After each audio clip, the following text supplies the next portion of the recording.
30 years of manufacturing excellence, building capabilities for Make in India, and a brighter future for tomorrow. That is what Makino India is celebrating today.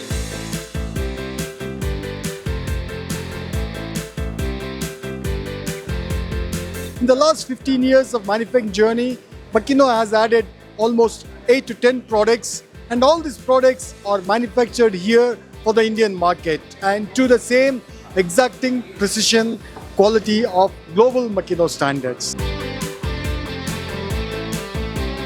Today's celebration is a true testimony to 30 years of commitment to the market with successful solutions and great relationships. The Makino machines, we have been using it for very cutting edge tool making technology, and we are really happy, and we hope this business relationship will continue further for maybe up to Golden Jubilee.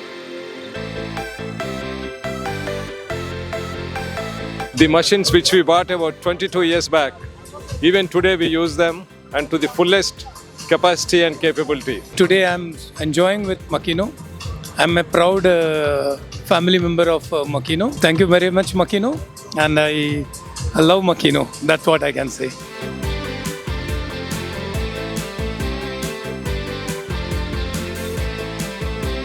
They always kept pushing me to buy one more machines, and when I told them that, there is no more load or no more market, they just kept giving me load and giving me work to keep adding me machines. हम लोग bearing industry के लिए critical part manufacture करते हैं, तो majorly जितने भी सारे क्रिटिकल पार्ट हम मकीनों के ऊपर मैन्युफैक्चर करते हैं, तो हमारे जो कस्टमर है वो 100% सेटिस्फाइड है मकीनों की वर्क से. What I especially find impressive is how they train young professionals to become important contributors in the whole industry.